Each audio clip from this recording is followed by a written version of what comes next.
माननीय इमरान प्रतापगढ़ी। धन्यवाद सभापति महोदय। हम करें बात दलीलों से तो रद्द होती है, उनके होठों की खामोशी भी सनद होती है। कुछ न कहने से भी छिन जाता है एजाज़े सुखन, जुल्म सहने से भी जालिम की मदद होती है। सभापति महोदय, मैं राष्ट्रपति के अभिभाषण पे अपने बात रखने के लिए खड़ा हुआ हूं। उस दिन देश की संसद के गलियारों में सरकार की तारीफ करती हुई महामहिम की आवाज गूंज रही थी, तो उधर मेरे कानों में हसदेव के जंगलों में आदिवासियों को जिंदगी देने वाले पेड़ों पर चलती हुई कुल्हाड़ी की आवाज गूंज रही थी। सभापति महोदय, इस तरफ महामहिम के भाषण पर प्रधानमंत्री जी संसद की मेज थपथपा रहे थे और उधर उत्तराखंड की अभागी बिटिया अंकिता भंडारी के इंसाफ की आवाजें मध्यम पड़ती जा रही थीं, जो आज भी पूछ रही हैं कि आखिर वो वीआईपी कौन था जिसके लिए अंकिता भंडारी को मार दिया गया।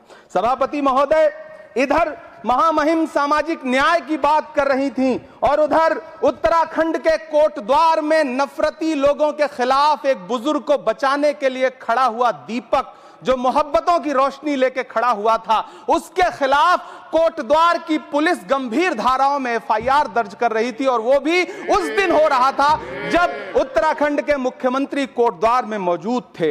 ये नया भारत है जहां दंगाइयों के खिलाफ एफआईआर नहीं होते, बल्कि अमन और मोहब्बत की बात करने वालों के खिलाफ एफआईआर दर्ज होता है। यह नया भारत है जहां असम का चीफ मिनिस्टर खुलेआम संवैधानिक प्रोटोकॉल तोड़कर कहता है कि मुसलमानों को इतना टॉर्चर करो कि वो राज्य छोड़ने पर मजबूर हो जाएं। वो कहता है कि अगर कोई मियां रिक्शा वाला 5 रुपए मांगो तो उसे 4 रुपए दो ताकि वो परेशान हो सके। यह नया भारत है जहां बरेली में खाली घर में नमाज पढ़ने पर पुलिस मुकदमा दर्ज करती है। यह नया भारत है जहां क्रिसमस की तैयारी करते हुए ईसाइयों पर सरकार मुकदमा दर्ज करती है।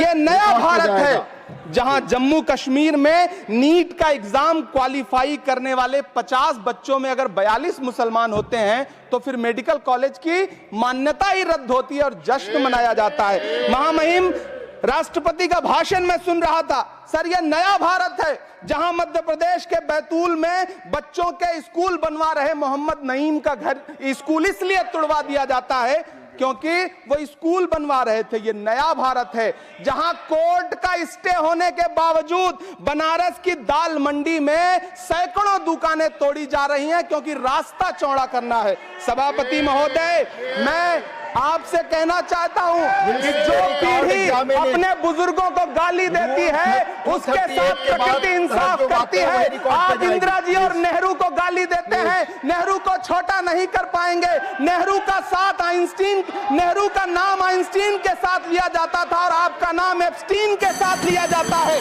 आपको ये बात समझनी पड़ेगी। सभापति महोदय, मुझे 1 मिनट बोलने दे, मुझे कंक्लूड करने दे। Doctor Sumer Singh Solanki, doctor Sumer Singh Solanki, doctor Sumer Singh Solanki, आपकी बात रिकॉर्ड पे जाएगी। डॉक्टर सुमेर सिंह सोलंकी, जो आपका समय था मैंने बोलने दिया। धन्यवाद।